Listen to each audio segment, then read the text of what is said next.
Hi, this is Chase from CNC Commentaries, and today on CNC Movie Breakdowns, we're going to be doing another bonus episode! Another And one. today, we're going to be talking about one of our favorite films between the two of us, All right. 500 Days of Summer, directed by the magnificent Marc Webb. Magnificent Marc Webb, one of our favorite movies. This movie holds a special place in both of our hearts for between us. Right. Um, no, but this is certainly a rom-com. It's certainly a romance film. Unfortunately. And I know how much you love romance films. Oh yes, it's my But of favorite. course, neither of us got to pick to watch this. We had to watch this for class. Yeah, our film class. Oh boy. And you hadn't seen it before, so what were your, first thoughts? Well, I'm not the biggest fan of romance films or rom-coms, but I figured, you know what? You know what? I'll give it a chance. So I went in without any I expectations. mean, you kind of didn't have a choice. Yeah. But about 5 minutes into the movie, I opened another tab and Googled this movie to see who it was directed by. I saw our main man, Marc Webb, and I just got a sinking feeling in my stomach. And let's just say, I was correct. This movie is not good. I mean, I'd rather watch this than The Amazing Spider-Man 2. Personally. While I hate The Amazing Spider-Man 2 on many levels, at least I get to see cool effects with The Amazing Spider-Man 2. And Andrew Garfield. You don't get a gripping romance story. Powerful like this one. Such as this. Alright. That was my initial thoughts.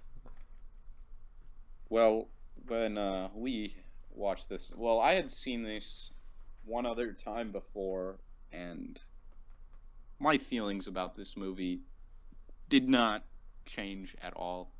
I think it is the definition of a meh film. I can appreciate some of the stuff it does to kind of play around with the genre and do interesting technical stuff. But man, do I really just don't care for either of our two main characters. No. At all.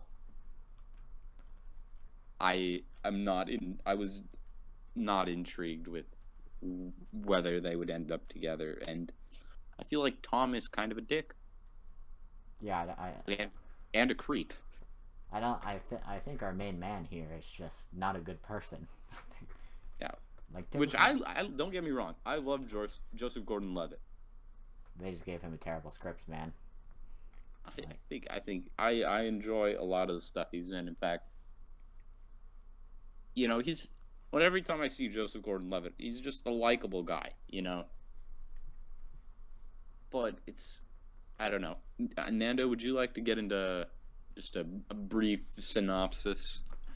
Well, 500 Days of Summer is a 2009 movie directed by Marc Webb, and it follows the story of Tom, who is a greeting card writer.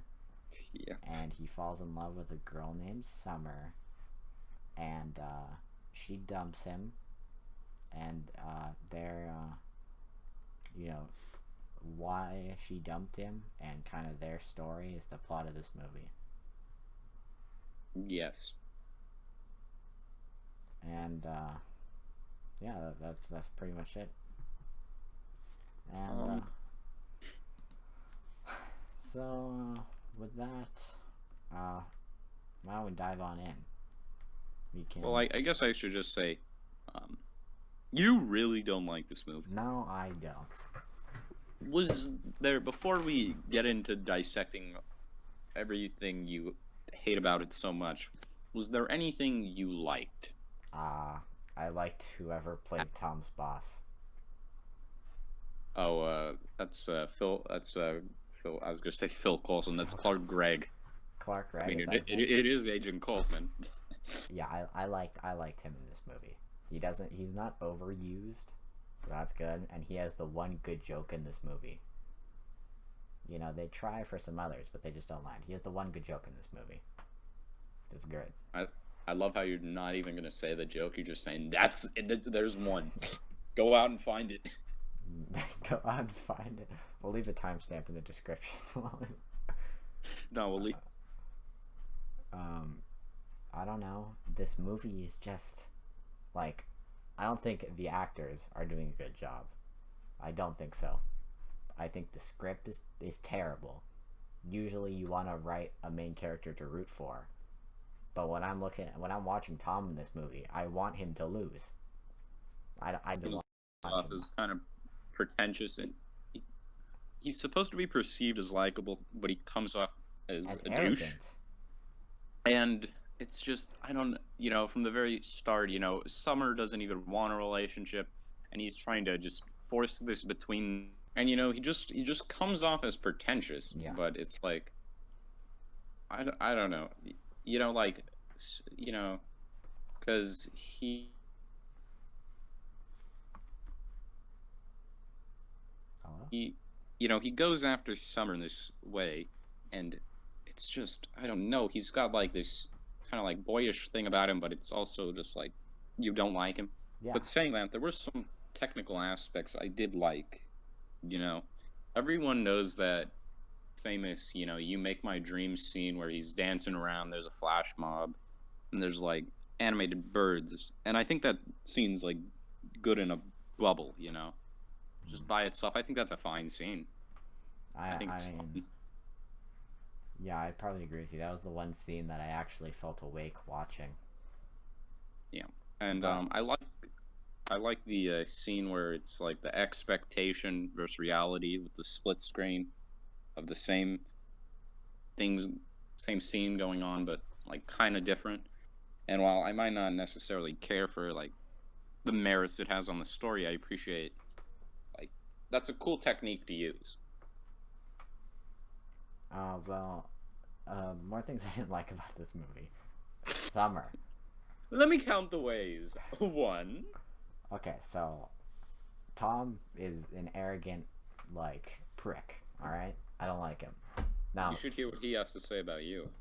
Now Summer has one personality trait, and that's quirky.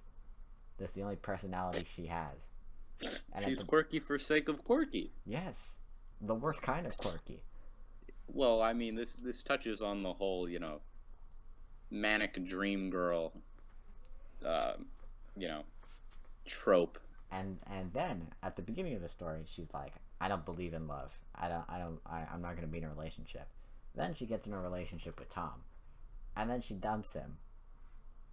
Tom kind of pressured her for a relationship. He just didn't give up. Which again, creepy.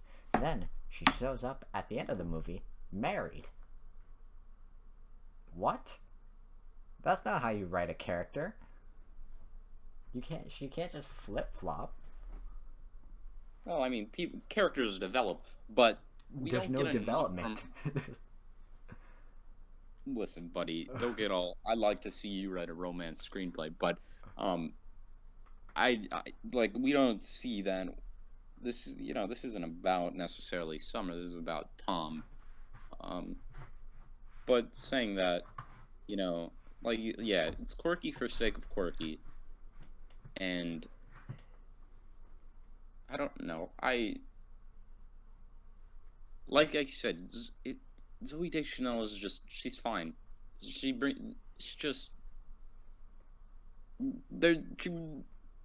bring Joseph Gordon-Levitt and Zooey Deschanel bring nothing special to these characters. Literally, they're just flat and one nothing. note. They're just one note. Nobody is likable in this story. Nobody. Like, if you want a better version of this kind of like, skip through time and like, will they end up together or not? Just watch Eternal Sunshine of the Spotless Mind. That one's got Jim Carrey in it.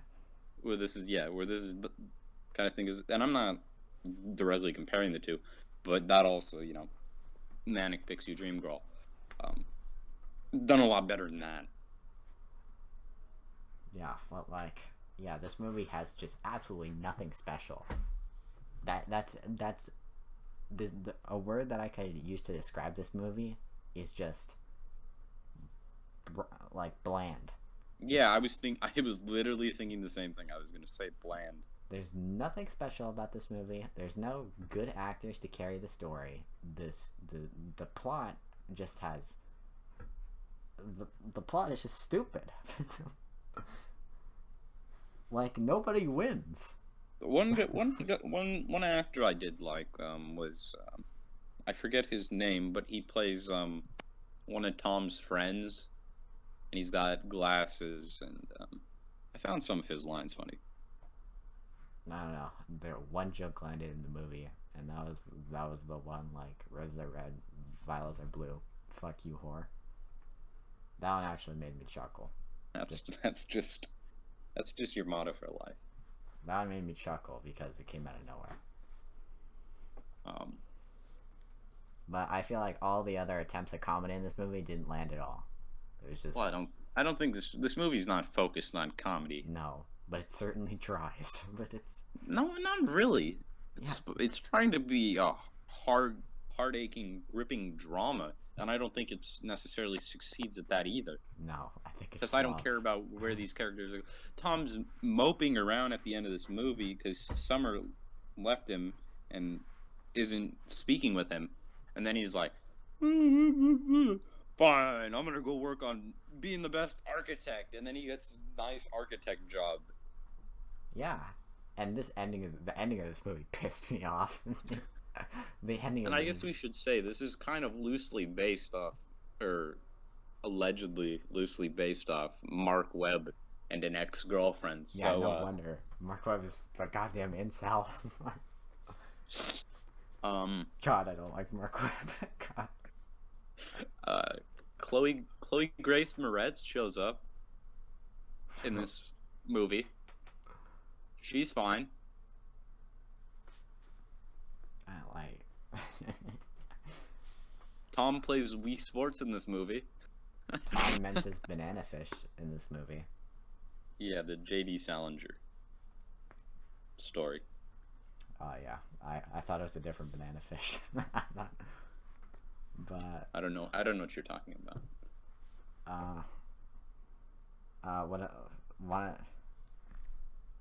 Would you like to talk about the ending? Me off. This ending made me angry. Like I was like towards the end of this movie, I was just kind of like I was just checked out, I didn't really care anymore. But this ending okay, so Tom goes in for like an interview or some sort for a job, and he sees this lady, also waiting to go in for the interview, and some words are exchanged between the two of them, and then he's like, "Oh yeah, maybe we could go on our date sometime," and then he's like, "Oh, by the way, what's your name?" Autumn. That made me so angry.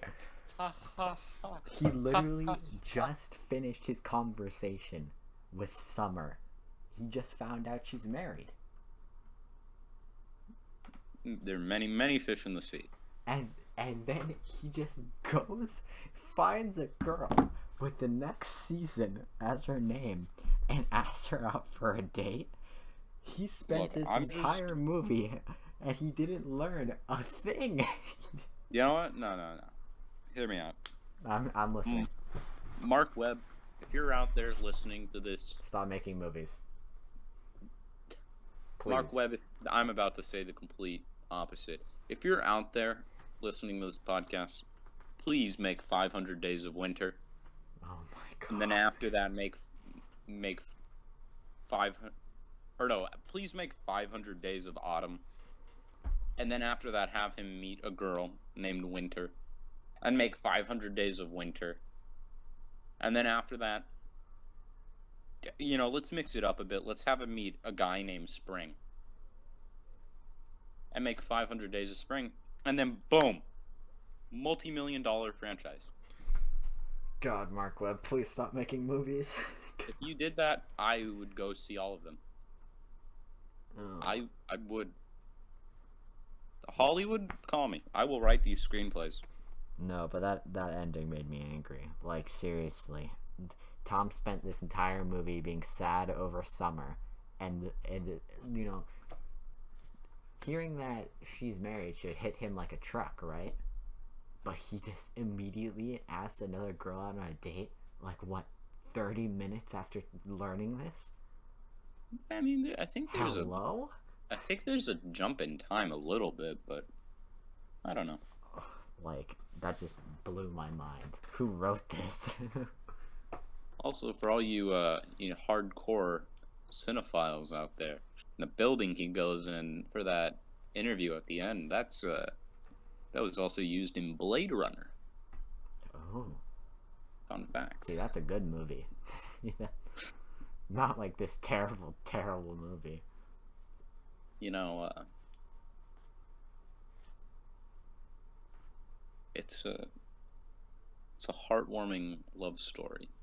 No. You know, but I mean, the reason we watched this was to learn about a romance film and the tropes of romance films. That is true. This movie is extremely cliche. And that's the point. Yes.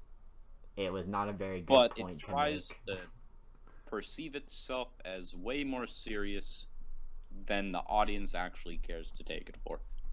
Like, I don't understand how they thought it was a good idea to make a romance movie, a romance drama movie, incorporating the tropes of romance movies, and then they make it super serious.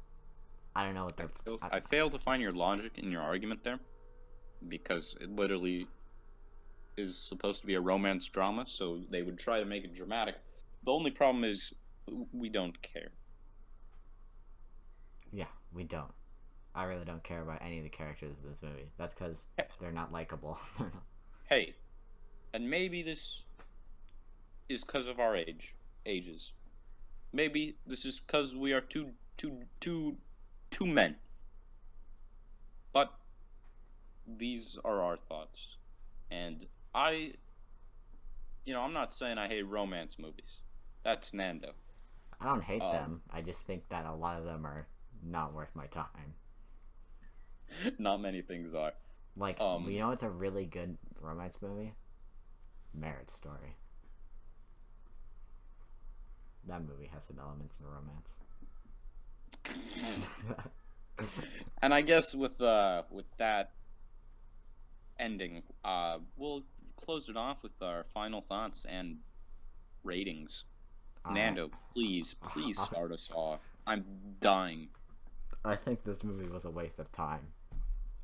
Again, this just goes to show Marc Webb not a good director.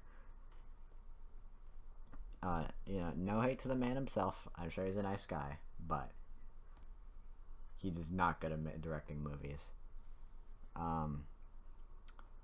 Yeah, I would not recommend this movie. You could find a lot more enjoyable things to do with your time. There are so many other good movies out there. There's other good romance movies to watch that are actually, that won't put you to sleep while watching them. But for this movie, I'll give it a 2.5 out of 10. You're fucking crazy. Don't watch. It's not worth your time. What about you, Well,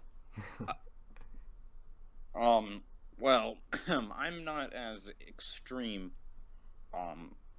hateful on this movie as my counterpart. But saying that, I don't necessarily enjoy it or am going to find myself revisiting it ever, if ever again. Maybe one other time if I have to. But it's just like I said, it is mediocre. And I don't find anything that makes me go wow about it or makes me want to sit down and put it on.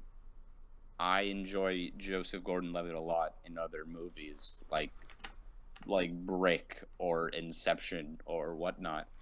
I think Zoe Deschanel can be likable. I actually enjoy her a lot in Yes Man, and I would rather watch Yes Man than this movie, but this is just meh.